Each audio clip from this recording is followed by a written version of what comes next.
बंगलौर जयानगर में वाणी चल रही थी 22 मार्च 1967। 30वें पेज के आदि में बात चल रही थी बाप के साथ योग रखें तो आत्मा में रोशनी आ जावे। क्या रोशनी? बाप के साथ योग रखने से रोशनी आती है। स्थूल दुनिया में रोशनी देने वाला कौन है?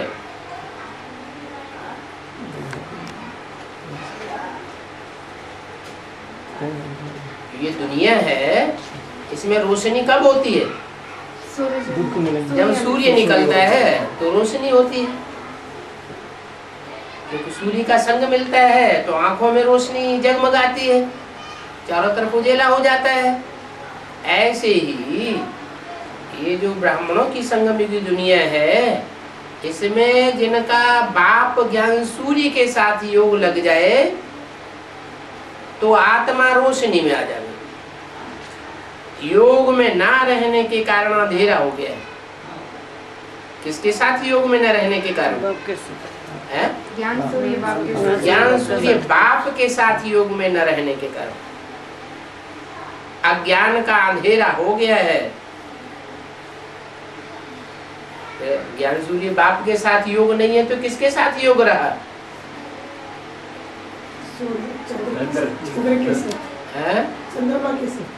शंकर पाठी से योग रहा, चंद्रमा से योग रहा। चंद्रमा तो खुद रोशनी नहीं देने वाला है,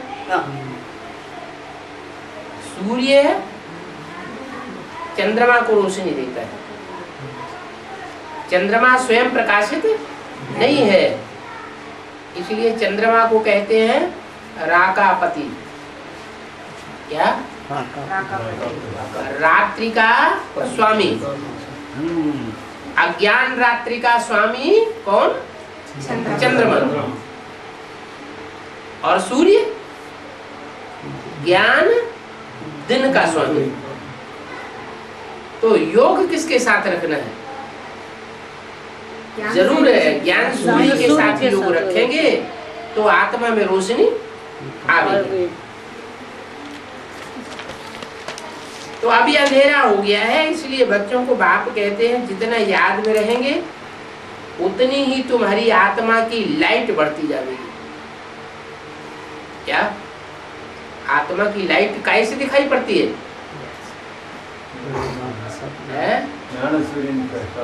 नहीं, आत्मा की लाइट, जिस आत्मा में लाइट बढ़ेगी, ज्ञान सूर्य के संग से, याद से लाइट बढ़ेगी, उसकी रोशनी कैसे दिखाई पड़ेगी? हाथों से दिखाई पड़ेगी, पांव से दिखाई पड़ेगी, आंखों से दिखाई पड़ती है। चेहरे में वो तेज दिखाई पड़ता है, तो लाइट तुम्हारी आत्मा की बढ़ती जाएगी। जैसे पेट्रोल का निशान रहता है ना, तो ये भी याद का मीटर है। क्या? याद का स्टॉक जिसका ज्यादा होगा तो वो मीटर बतावेगा कि इनकी आंखों में चमक आ गई है। याद से आत्मा प्योर बनती है, लाइट बढ़ती जाती है। याद नहीं करेंगे तो लाइट भी नहीं मिलेगी। लाइट मिलेगी याद से। विस्मृति में रहेंगे, याद नहीं करेंगे तो लाइट नहीं मिलेगी। याद से लाइट वृद्धि को पाती रहेगी। वो रोशनी आत्मा की बढ़ती जाएगी। याद न किया और कोई पाप कर्म, विकर्म, विपरीत कर्म कर लिया, श्रीमत के बरखिलाफ कर्म कर लिया, तो लाइट कम हो जाएगी। क्या बात हुई? कर्म करने से क्या कनेक्शन हुआ? याद कर। बाप के याद में रहकर काम याद रहेगी तो विकर्म होगा नहीं है। दूसरी बात, याद कब रहेगी? जब बाप की सेवा में रहेगी। सेवा किसे कहा जाता है? बाप जैसे चलाता है, जैसे चलाना चाहता है वैसे ही चले, विपरीत न चले, अपोजिशन में ना आवे, न वाचा से अपोजिशन में आवे, न दृष्टि से अपोजिशन में आवे, न कर्मेंद्रियों से अपोजिशन में आवे। कर्मेंद्रियों से, वाचा से कोई भी ऐसा काम न करे जो बाप की श्रीमत के विपरीत है। अगर विपरीत हुआ तो सर्विस की या डिसर्विस की? डिसर्विस हो गई। डिसर्विस हो गई माना बाप उन डिसर्विस करने वाले बच्चों को याद नहीं कर सकता। बाप किन बच्चों को याद करता है? जो सर्विसेबल बच्चे बच्चों को याद करता है। तो जिन्होंने विकर्म कर दिया, श्रीमत के विपरीत कर्म कर दिया, वे माना विपरीत, तो उन बच्चों को बाप की पावर लाइट हो गई। बाप भी तो मन बुद्धि आत्मा है ना, तो वो भी तो बच्चों को याद करता है। दोनों तरफ से अगर कनेक्शन मिले तो ज्यादा याद होगी, या एक तरफ से कनेक्शन मिले तो ज्यादा याद होगी? दोनों तरफ से कनेक्शन जुटा हुआ होगा तो याद बहुत तीखी आएगी। तो बाप असल से जिन बच्चों को याद करते हैं उन बच्चों को पावर स्पेशल मिल जाती है। ये स्थूल आंखों से जो दृष्टि देते हैं वो तो अल्पकाल के लिए, थोड़े समय के लिए, लेकिन तीसरे नेत्र से जिन बच्चों को याद करते हैं, बुद्ध रूपी तीसरे नेत्र से, उन बच्चों को कितनी पावर मिलती होगी। लेकिन मिलेगी किनको? जो श्रीमत के अनुकूल, श्रीमत के तरीके से काम करेंगे। तुम पुरुषार्थ करते हो सतो प्रधान बनने का, सतो प्रधान बनने का तो कोई पुरुषार्थ नहीं करता। ये बहुत समझने की बातें हैं कि सतो प्रधान कब बनेंगे? जब सत्य कर्म करेंगे, सत्य वाचा बोलेंगे। झूठा कर्म कर लिया, झूठी बात बोल दी तो क्या होगा? सतो प्रधान आत्मा नहीं बन सकती। याद से तुम्हारी आत्मा पवित्र हो जाएगी। तुम लिख भी सकते हो, ये रचयिता और रचना का ज्ञान श्री कृष्ण नहीं दे सकते। क्या कहा? क्या लिख सकते हो? रचयिता का ज्ञान श्री कृष्ण ही दे सकते। रचना है, वो रचयिता का ज्ञान कैसे देगा? नहीं दे सकते। और रचना स्वयं भी अपना ज्ञान नहीं जान सकती जब तक बाप न बतावे। तो रचयिता और रचना का ज्ञान जो सृष्टि का पहला पत्ता है वो सृष्टि को नहीं दे सकता। उसमें ज्ञान है ही नहीं। क्या? ज्ञान की रोशनी ज्ञान चंद्रमा में नहीं है। किसमें है? ज्ञान सूर्य में। वो सूर्य, ज्ञान सूर्य ही जब इस सृष्टि पर आते हैं सूर्य के रूप में, चंद्रमा के रूप में नहीं। चंद्रमा की रोशनी में और सूर्य की रोशनी में क्या अंतर है? चंद्रमा की रोशनी कीड़े मकोड़े खाएंगे, सूर्य की रोशनी तीखी होती है, ज्ञान की रोशनी तीखी होती है। उनको कहते हैं राम के बाण। काय के बाण? ज्ञान के बाण। तीखे बाण होते हैं।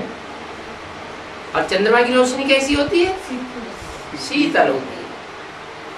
वो शीतलता में जो काटने वाली आत्माएं हैं, कीड़े मकोड़े जैसी, वो भी पलती रहती है। सूर्य की रोशनी में वो तिल मिला के खलास हो जाते हैं। तो उनमें ज्ञान नहीं है, कृष्ण में। उनको प्रारब्ध मिलती है। क्या?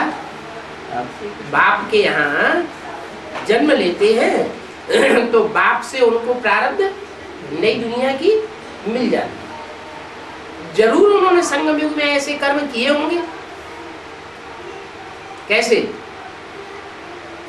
कि बाप के ऊपर जीत पाई होगी। जिस बाप ने सतयुग में उन्हें जन्म दिया उसके ऊपर जीत पाई होगी। क्या जीत पाई है? हाँ, यज्ञ की संभाल की।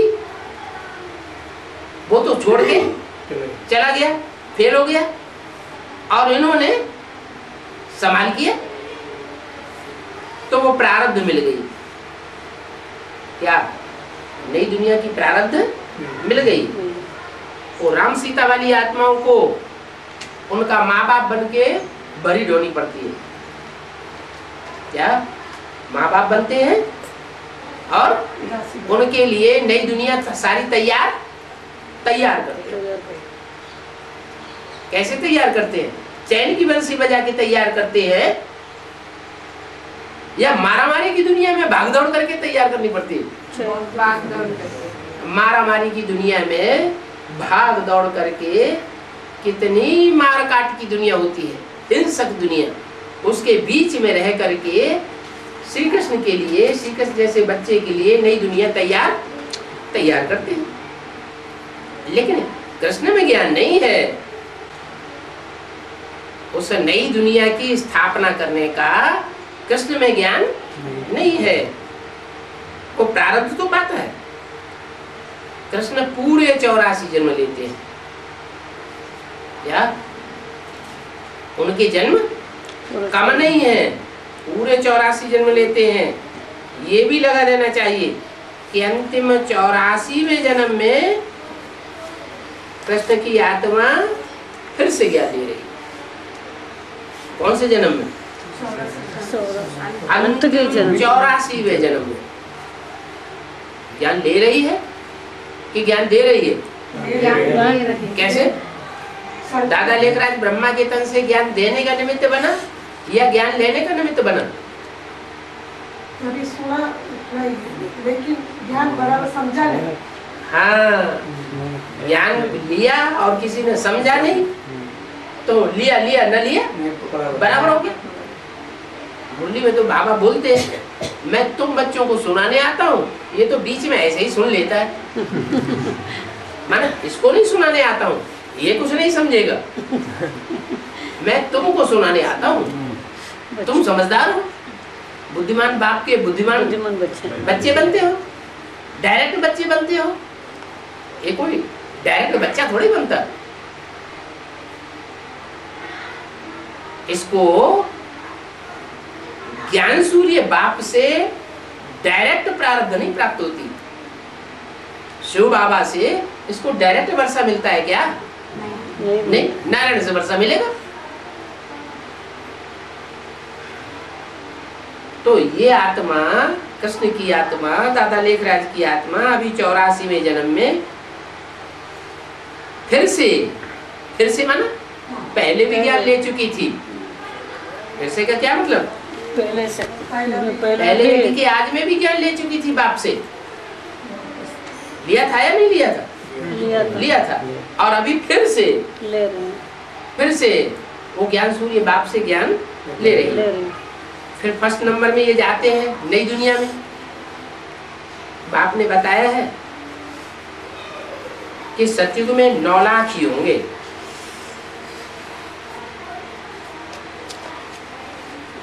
क्या? जो एक्यूरेट सतयुग स्थापन होगा उसमें आबादी दुनिया की 9 लाख ही होगी। क्यों 9 लाख? क्यों कम ज्यादा क्यों नहीं है?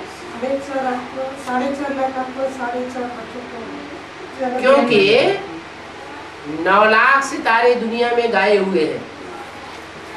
क्या? जो आसमान में सितारे हैं उनकी संख्या कितनी गाई हुई है? 9 लाख आसमान में सितारे चमकने वाले हैं। वो हैं आसमान के सितारे, और ये है चैतन्य धरती के सितारे 9 लाख। उनमें भी 4.5 लाख चमकते हैं चंद्रमा की रोशनी में, और 4.5 लाख सूर्य के सूर्य। ज्ञान सूर्य की रोशनी में अपने ज्ञान को मर्ज कर देते हैं। उनको अपने ज्ञान का नशा नहीं रहता। उनके लिए बाप ही सब कुछ है। और चंद्रमा की रोशनी में पड़ने वाले सितारे अपने को प्रत्यक्ष वो अपने को प्रत्यक्ष करते हैं, अपने को मर्ज नहीं करते। तो जो अपने को मर्ज ही नहीं कर पाते, अपने को पूरा राख ही नहीं बना पाते, स्वाहा नहीं कर पाते, वो बाप को कैसे प्रत्यक्ष करेंगे? बाप को कौन प्रत्यक्ष करेंगे? ज्ञान जो सूर्य बोला अव्यक्तवाणी में। अब देखेंगे राख कौन बनते हैं और कितने बनते हैं, और कोटों में से एक, लाखों में से एक कौन निकलते हैं, वो भी देखेंगे। जो अपने देवानु को राख बना दे, जैसे पांडवों का गायन है क्या, ऊंची स्टेज में जाकर गल मरे, अपने देवानु को गला दिया। तो सतयुग में 9 लाख होंगे, वो फिर वृद्धि को पाते रहेंगे। उन 9 लाख में दास दासियां भी तो होंगे ना।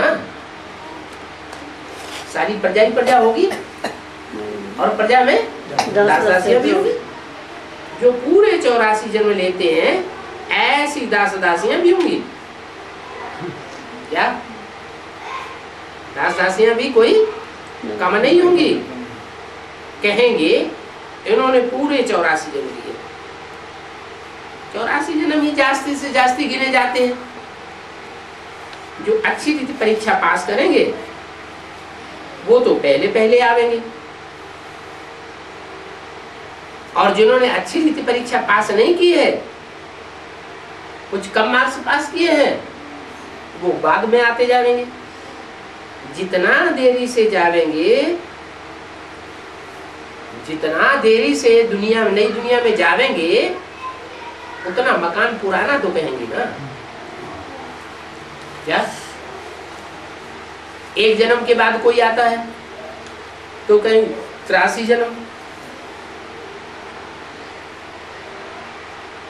100-150 साल कम हो गया, माना मकान पुराना हो गया। नया मकान बनता है, कोई भी नया मकान बनता है तो दिन प्रतिदिन उसकी आयु कम होती जाती है। नए मकान बनने के बाद उसकी आयु बढ़ती है या घटती है? घटती जाती है। कोई नया मकान बनावे तो कहेंगे 2-3 वर्ष तक चलेगा, आखिरी वो मकान सड़ ही जाता है। वहां तो सोने के महल बनते हैं। कहाँ? नई दुनिया में। नई दुनिया में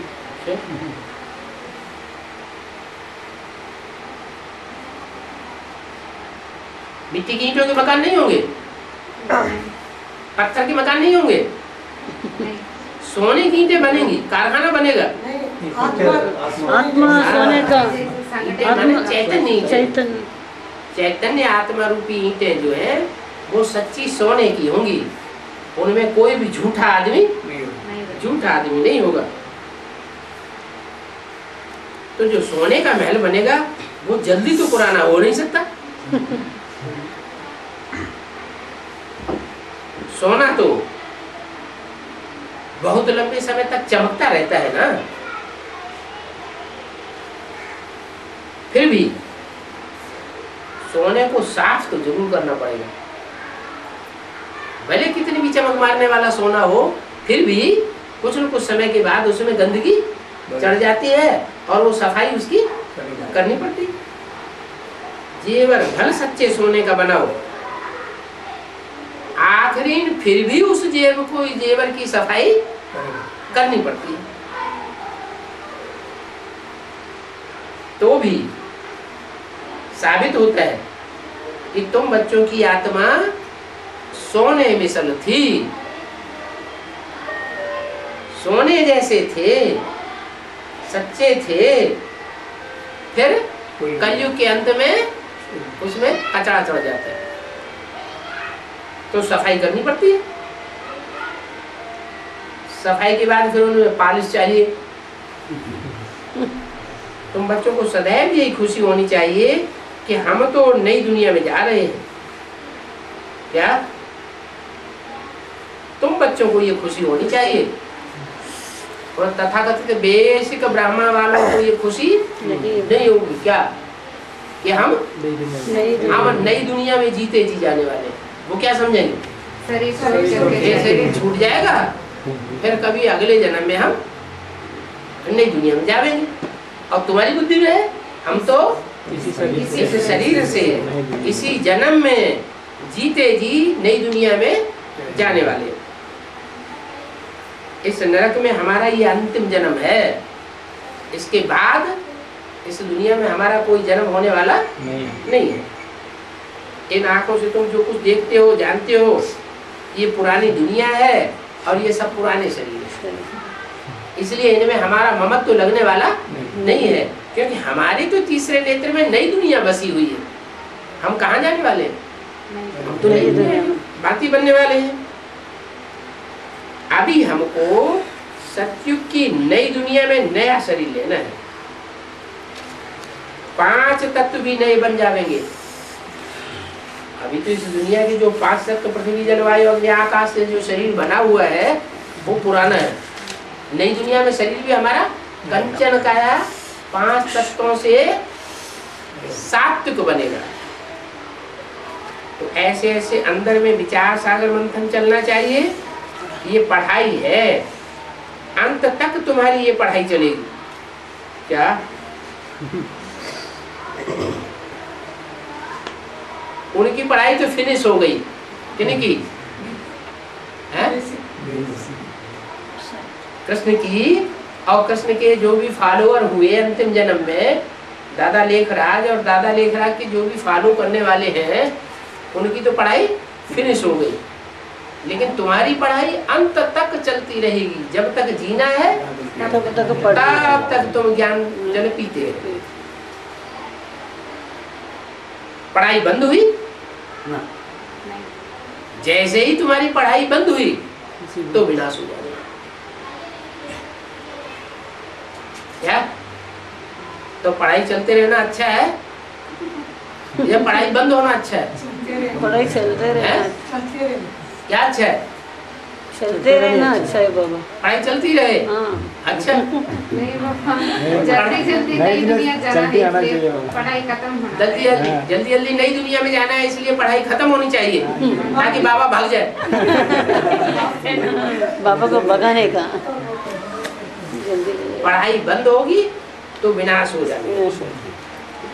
तुमको स्टूडेंट अपने को समझकर ईश्वरीय पढ़ाई की खुशी में रहना चाहिए। क्या खुशी में रहना चाहिए? कि हमको भगवान पढ़ाते हैं। उन तथाकथित ब्राह्मणों को भगवान नहीं पढ़ाते हैं। उनको कौन पढ़ाते हैं? उनको मनुष्य गुरु दीदी दादी दादा देहधारी पढ़ाते हैं, और हमको भगवान पढ़ाते हैं। ये खुशी कोई कम थोड़ी ही है, ये तो बहुत ऊंची खुशी है।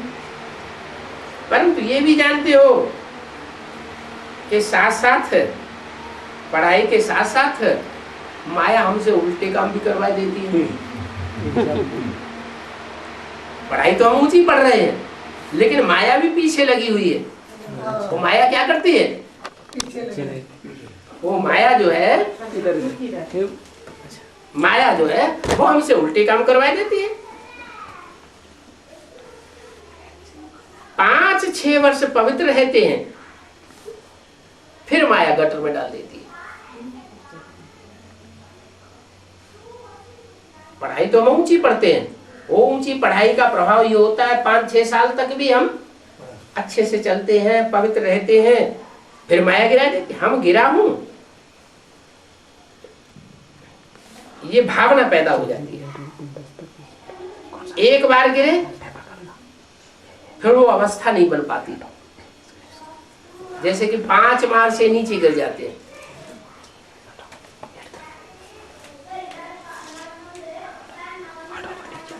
वो गिरने की बात बार बार अंदर को खाती रहती है।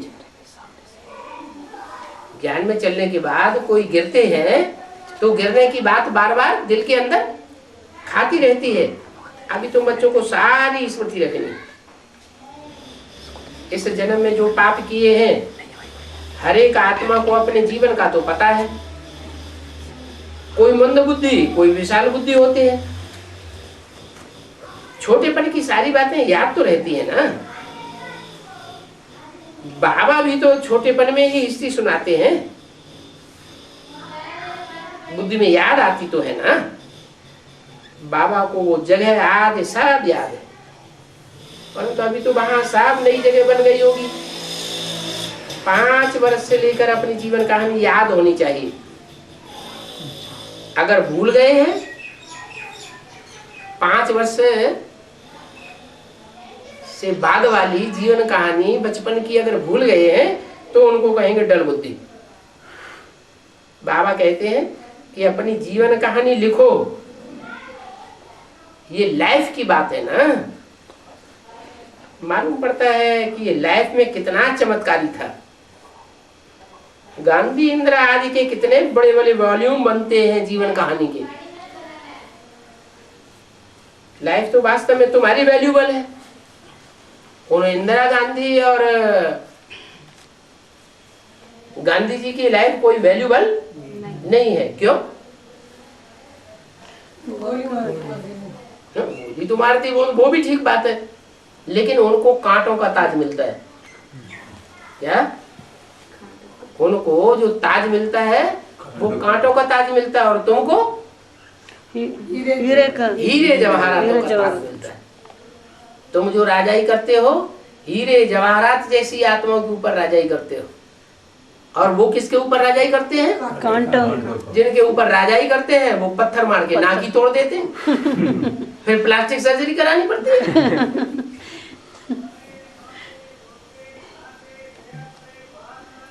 तो लाइफ तो वास्तव में तुम्हारी वैल्यूबल है। तुम लोगों के आगे तो और कितने बड़े बड़े वॉल्यूम बनते हैं। लाइफ तो वास्तव में तुम्हारी वैल्यूबल। तुम लोगों के आगे कोई की भी लाइफ बर्थ ना टिपेनी है। तुम्हारी नजर में तो वो कोई लाइफ नहीं है। वंडरफुल लाइफ तुम्हारी ये है, ये है मोस्ट वैल्यूबल लाइफ, अमूल्य जीवन है। क्या अमूल्य जीवन? अमूल्य क्या होता है? चांदी, सोना, हीरा क्या अमूल्य होता है? हीरा। हीरे की भी कीमत होती है, लेकिन कोई कोई हीरा ऐसा होता है जिसकी कीमत कोई आंक ही नहीं सकता। कौन सा हीरा? कोहिनूर हीरा ऐसा है जिसकी आज तक कोई कीमत आंक नहीं सका। तो तुम्हारी जीवन अमूल्य हुई ना। तुम्हारे इस जीवन की वैल्यू नहीं कही जा सकती है। इस समय तुम बहुत सर्विस करते हो। ये लक्ष्मी नारायण तो कुछ भी सर्विस नहीं करते हैं। कौन से लक्ष्मी नारायण? जो सत्युग के लक्ष्मी नारायण है, राधा कृष्ण के जन्म रूप में जन्म लेकर के प्रिंस बनते हैं, फिर बड़े होकर नारायण बनते हैं, उनकी तो कुछ भी वैल्यू नहीं है। क्यों? वो शरीर छोड़ दिया। नहीं, शरीर भी छोड़ दिया। सत्युग में जो लक्ष्मी नारायण जन्म लेंगे वो कोई की सेवा नहीं करें, विश्व का कल्याण नहीं करेंगे, वो कोई सेवा नहीं करते, इसलिए उनकी कोई वैल्यू नहीं है। तुम्हारी लाइफ बहुत वैल्यू है, जबकि औरों की भी ऐसी जीवन बनाने की तुम सर्विस करते हो, तो गायन लाइफ तुम्हारी लाइफ हो जाती है। वैष्णो देवी का भी मंदिर है ना। मंदिर किस बात की यादगार है? हाँ, मंदिर जो बना है वो प्योरिटी की यादगार है कि मंदिर में वो वैष्णो देवी की कितनी पूजा होती है, कितना बड़ा मेला लगता है। अभी तुम सब वैष्णव, मनुष्यों की तो ये भी बुद्धि नहीं चलती है कि एक ही सिर्फ वैष्णव थोड़ा ही होगा।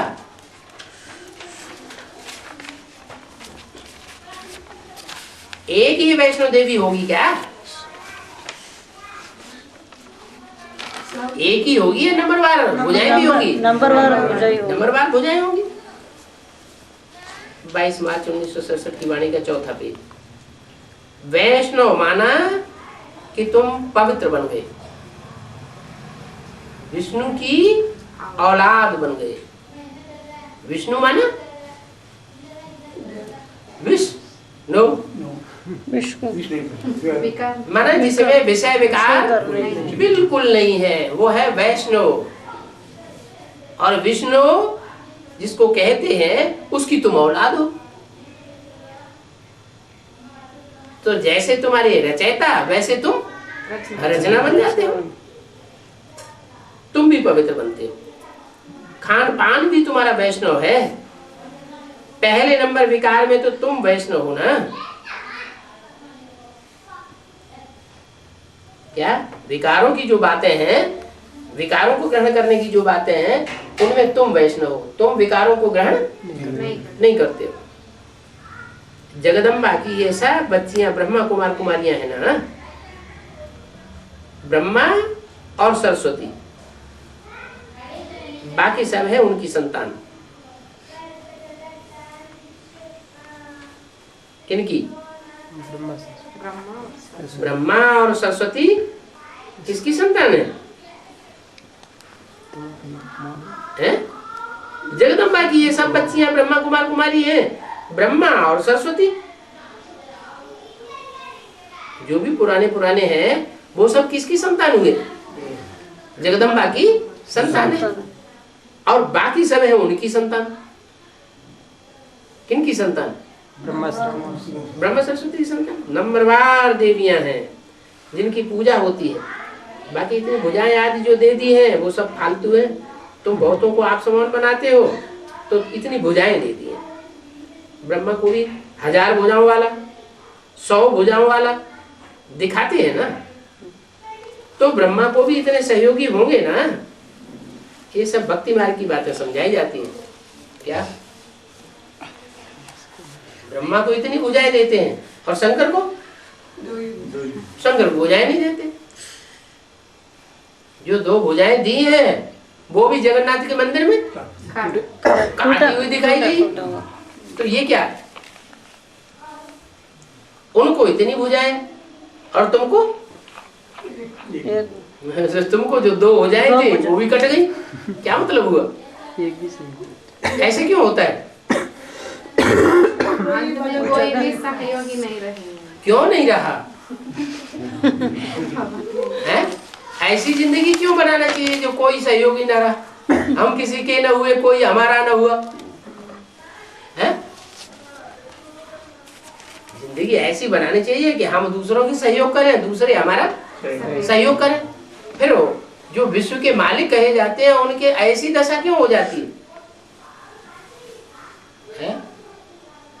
ये सारी दुनिया झूठी है और उसको कठोर पुरुषार्थ है। क्या?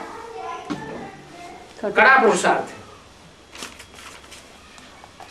जो कड़क काम करने वाला होता है उसका सहयोगी बिरले निकलते हैं, और जो सहज रूप में काम करने वाला होता है उसके सहयोगी ढेर सारे हो जाते हैं।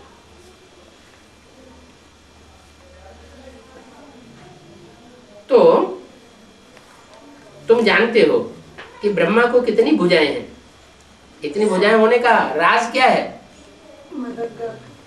हैं? सब सहयोगी। उनका पार्ट है सहज पुरुषार्थ करने का पार्ट, और तुम्हारा है कठोर पुरुषार्थ करने का पार्ट। तुम जो पुरुषार्थ करते हो, जितनी ऊंचाई का पुरुषार्थ करते हो, उतना पुरुषार्थ कोई बिरले ही करें। ये सब भक्ति मार्ग की बातें हैं। 100 भुजाएं, 1000 भुजाएं जो दिखाई जाती हैं वो बाप समझाते हैं। बाप कहते हैं कि दैवी गुण धारण करने हैं, किसको भी दुख नहीं दो, उल्टा सुल्टा रास्ता बताकर कोई का सत्यानाश नहीं करो। क्या अपने स्वार्थ के लिए क्या करते हैं? दूसरों को उल्टा रास्ता बता देते हैं। एक ही मुख्य बात समझानी चाहिए, बाप को याद करो और वर्षे को याद करो, बस बैज पर ये बात समझाओ। बैज में एक तरफ है त्रिमूर्ति शिव और दूसरी तरफ है वर्षा लक्ष्मी नारायण। दोनों की अच्छी तरह समझाने दो और लंबा लंबा समझाने की दरकार नहीं। कोई जरूरी नहीं कि 4-5 चित्रों पर समझाना है। कोई को निश्चय बैठाने के लिए 2 चित्र ही काफी है जो बैज में दिए हुए हैं। कौन सा बैज? वो प्लास्टिक का स्टील वाला बैज है? बैज कौन सा चैतन्य है? जड़ बैज नहीं। जड़ बैज की जानकारी बुद्धि में होगी तो दूसरों को जड़ बैज ही समझा देंगे। और जो चैतन्य बैज है, ब्रह्मा का पार्ट किसका है चैतन्य में, विष्णु का पार्ट इस दुनिया में किसका है वर्तमान में, और शंकर का पार्ट इस समय कौन बजाय रहा है, ये बात, ये बैज है, ये त्रिमूर्ति शिव की जानकारी तुम्हारी बुद्धि में होगी तो तुम दूसरों को भी दे सकोगे। तो ये त्रिमूर्ति शिव का बैज बुद्ध रूपी पॉकेट के अंदर पड़ा हुआ हो। कभी बोला मुरली में कि बैज पॉकेट के बाहर हो है? लेकिन तथाकथित ब्राह्मण क्या करते हैं? बाहर बैज को बाहर लटकाए। बाहर लटकाने की बात नहीं है, ये है पॉकेट के अंदर रखने की बात। मुरली में जहां कहीं बोला पॉकेट में पड़ा रहे, पॉकेट में पढ़ा रहे, वो भी स्थूल पॉकेट समझ लेते हैं। है कौन सी पॉकेट? बुद्धि रूपी पॉकेट में ये त्रिमूर्ति शिव की जानकारी बुद्धि में अच्छी तरह बैठी हुई होनी चाहिए। और दूसरी तरफ लक्ष्मी नारायण का क्या पार्ट होता है, कैसे वो पार्ट मिलता है, कैसे वो विश्व के मालिक बनते हैं, वो वर्षे की बात भी समझानी। तो बैच पर समझाओ। बाबा ने समझाया है कि मेरे भक्तों को समझाओ। क्या? मेरे भक्तों को समझाओ। जो मेरे भगत हैं उनको समझाओ, देवताओं के भक्तों को नहीं, देवियों के भक्तों को नहीं। जो रावण जैसे राक्षसों के भगत हैं उनको भी नहीं, धर्म पिताओं के भक्तों को नहीं। किसको समझाओ? जो मेरे भगत है। मेरे भगत का क्या मतलब? भगवान आकर के वारिसदार बच्चे बनाता है कि भगत बनाता है? बच्चा तो ये कोई कहा मेरे भक्तों को समझाओ? बेसिक नॉलेज नहीं, मेरे भगत जो सुप्रीम सोल बाप इस सृष्टि पर आते हैं वो तो वारिसदार बच्चे ही बनाते हैं, लेकिन जिसमें प्रवेश करते हैं उसकी प्रजा भी बनती है, उसके वारिसदार बच्चे भी बनते हैं, उसके दास दासी भी बनते हैं और उसके भगत भी बनते हैं। तो बाबा ने समझाया कि मेरे भक्तों को समझाओ। वो भक्त मिलेंगे मंदिरों में। क्या? भक्त मंदिरों में। कौन से मंदिरों में? शिव मंदिर में। सभी मंदिर में तो भक्त मिलते ही। मेरे भक्त मिलेंगे मंदिरों में। जो भी मंदिर हैं, सेंटर्स हैं, गीता पाठशालाएं हैं, उनमें मेरे भक्त मिलेंगे। शिव के मंदिर में जाओ, जो मेरे असली भक्त हैं वो वहां ही मिलेंगे। कहाँ? शिव के मंदिर में। शिव के मंदिर में। तुम जानते हो कि आप ही पूज्य और आप ही पुजारी तुम बनते हो। पुजारी फिर पूज्य होंगे। आदि देव के मंदिर में भी तुम जाकर समझा सकते हो।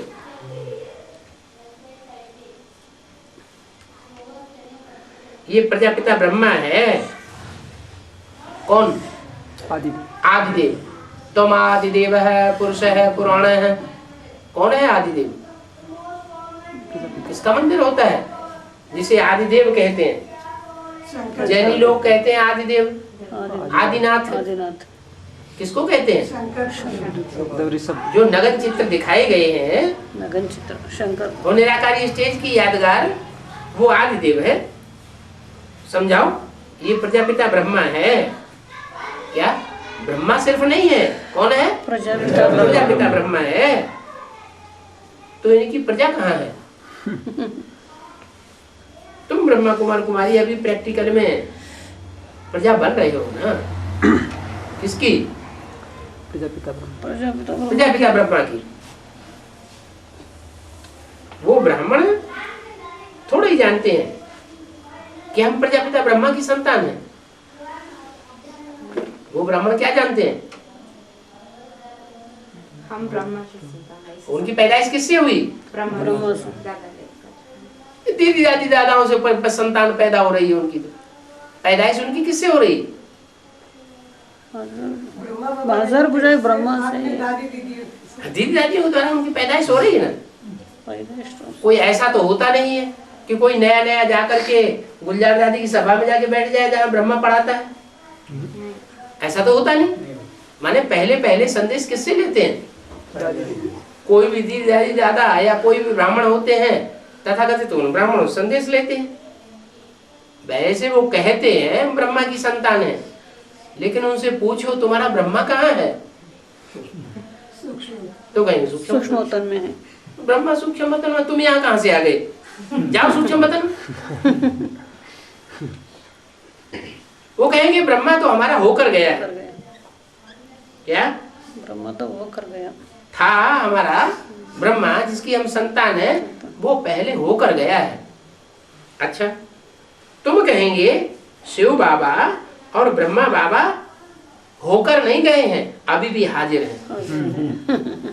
तुम क्या कहेंगे? शिव बाबा। तुम कहेंगे शिव बाबा और ब्रह्मा बाबा अभी भी हाजिर हैं।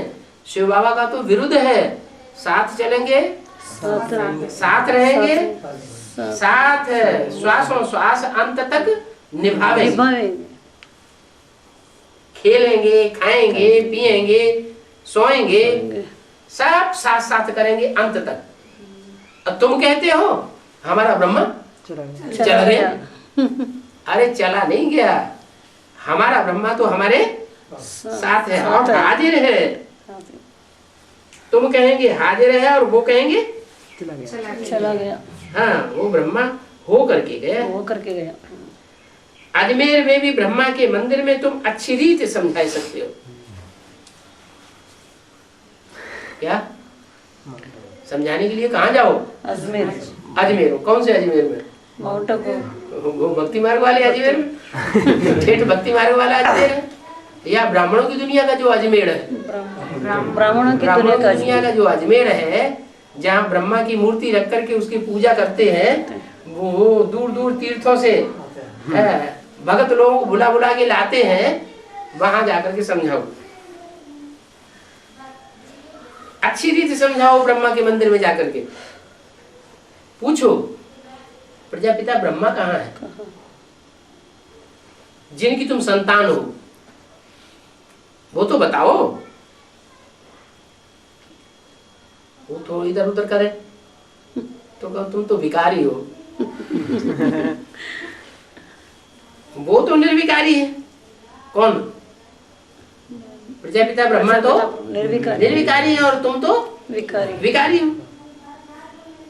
विकारियों को बाप आकर नालिश दे रहे हैं। शिव बाबा ने रुद्र की रचा है।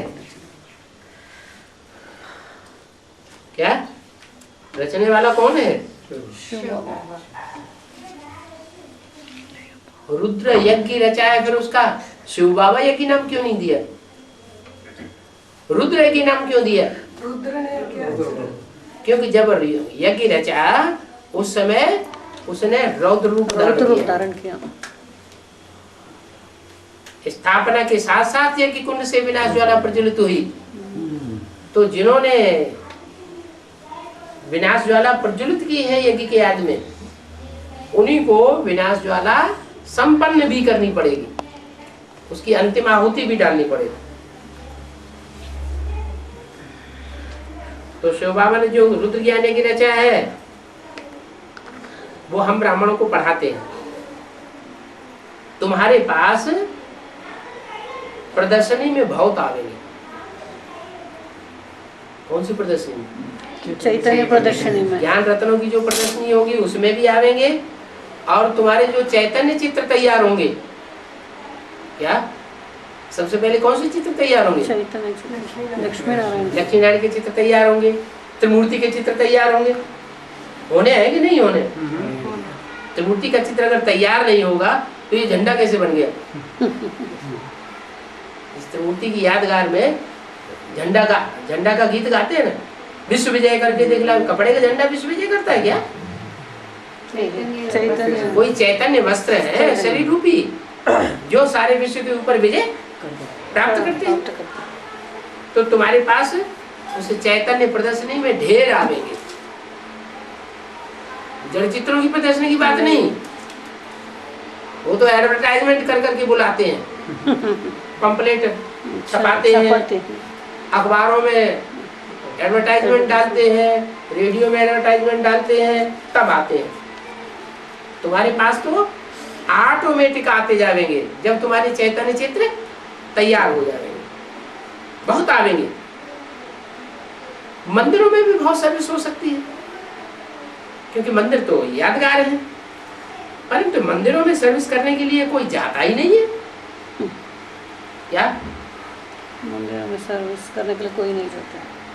वेद की ब्राह्मणों की दुनिया के मंदिर है, उसमें कोई सेवा करने जाता है? अभी नहीं जाता। वो जा रहा है, इस क्लास में कोई बैठा है? जाता है? हैं? जाते ही नहीं लोग। बाबा तो कहते हैं जाना है, जाना है लेकिन जाते क्यों नहीं हैं?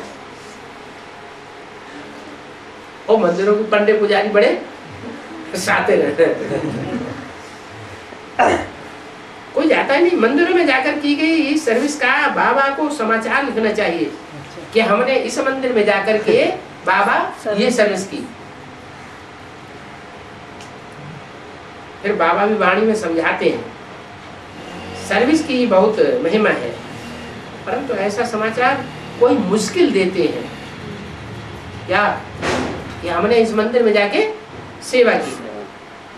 बैज पर जाकर के समझाना चाहिए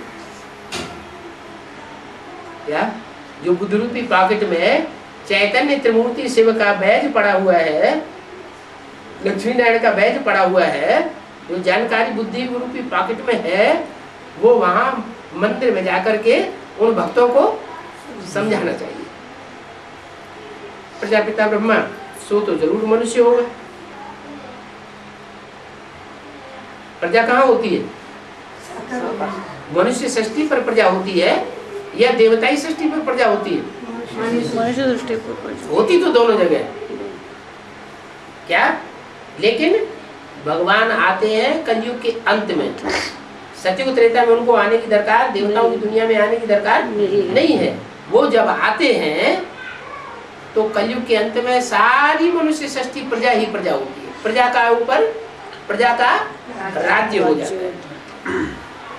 तो सारी मनुष्य सृष्टि जो प्रजा है उसका कोई पिता भी तो होगा ना, वो भी तो मनुष्य होगा। मनुष्यों का पिता मनुष्य। परम पिता परमात्मा ने ब्रह्मा विष्णु शंकर को रचा। कहां से रचा? कोई ऊपर से रच के लाए क्या? इसी साकार सृष्टि में से कोई 3 श्रेष्ठ आत्माओं को चुना और उनके टाइटल तैयार हो गए। क्या? ये ब्रह्मा, ये विष्णु, ये शंकर। तुम बच्चे जानते हो कि इनमें प्रवेश करके तुम बच्चों को ज्ञान दे रहे हैं। किनमें प्रवेश करके? ब्रह्मा और प्रजापिता। ब्रह्मा में और प्रजापिता ब्रह्मा में प्रवेश करके तुम बच्चों को ज्ञान दे रहे हैं, स्वर्ग की स्थापना कर रहे हैं। कि सब बच्चे तो अच्छी रीति नहीं समझा सकेंगे क्या कि इनमें प्रवेश करके ज्ञान दे रहे हैं का मतलब क्या होता है? इनमें माना प्लूरल, बहुवचन। इनमें माने कौन? इनमें प्रवेश करके ज्ञान दे रहे हैं, माने अकेले ब्रह्मा में प्रवेश करके नहीं। प्रजापिता ब्रह्मा भी है तो ब्रह्मा भी है, दोनों में प्रवेश करके ज्ञान देते हैं। ब्रह्मा में प्रवेश करते हैं तो बेसिक नॉलेज देते हैं, और प्रजापिता ब्रह्मा में प्रवेश करते हैं तो एडवांस नॉलेज देते हैं। तो ये बातें अच्छी रीति सभी बच्चे नहीं समझा सकेंगे। बाबा जानते हैं कि बहुत डर बुद्धि बच्चे हैं। सर्विस करने वालों की ओर, तो सर्विस करने वालों की और सर्विस न करने वालों की भेंट तुम कर सकते हो। कौन सर्विसेबल है और कौन सर्विसेबल नहीं है। जो सर्विसेबल है उनको बाप याद करते हैं, और जो सर्विस नहीं करते हैं उनको कौन याद करता है? नहीं, माया याद करते हैं। जो सर्विस फील्ड में रहते हैं वो बाप उनको याद करता है। तो जब बाप उनको याद करेगा तो माया की प्रभाव से बचे रहते हैं। और जो सर्विस फील्ड में नहीं रहते हैं उनके ऊपर बाप का प्रभाव, बाप की छत्र छाया रहती नहीं, बाप उनको याद करता नहीं, इसलिए माया उनको फट से पकड़ लेती। बाबा जानते हैं कि ये समझाए नहीं सकते हैं। जो नहीं समझा सकते हैं वो तो ब्रह्मा कुमार कुमारी की और ही आबरू गवाएंगे। कोई कहते हैं हम यहाँ पर नहीं रहेंगे, क्या? कोई कहते हैं हम यहाँ पर नहीं रहेंगे, हम इस सेंटर पर रहेंगे। इस सेंटर पर नहीं रहेंगे तो भी बाबा समझ जाते हैं क्या? आबरू गंवाने वाले ये डल हेडेड है, कुखवंशावली है, इनकी किसी देहदारी में प्रीति लगी हुई है। इसलिए कहते हैं हम इस सेंटर में नहीं रहेंगे, उस सेंटर में रहेंगे। तो डल हेडेड हुए ना। बच्चों को तो ऑल राउंड सर्विस करनी है, जहां पर भी सर्विस मिले वहां पर भी चले जाना चाहिए, लग जाना चाहिए। सेंटर छोड़कर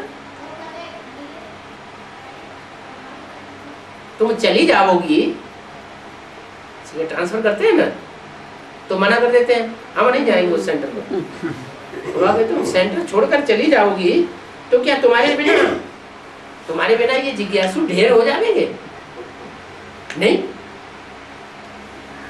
आपस में ही क्लास नहीं चला सकते हैं तो बाकी क्या रहा? तो जो कुछ भी अभी तक सीखा तो सब फेल हो गए। मान लो ब्राह्मणी से कोई सेवा लेते रहे सेंटर में कई सालों तक, और ब्राह्मणी को ट्रांसफर कर दिया और सब अपने अपने घर बैठ गए, तो इसका मतलब सब डल हेडेड स्टूडेंट्स हैं या होशियार बुद्धि है? सब डल हेडेड। अरे कोई तो ऐसा निकलना चाहिए जो क्लास चलावे, गीता पाठशाला बैठ करके जमावे।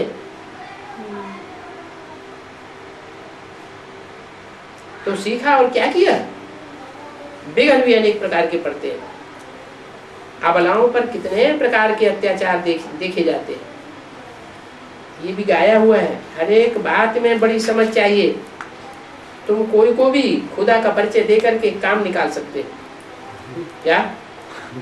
कोई ईश्वरीय सेवा करानी है,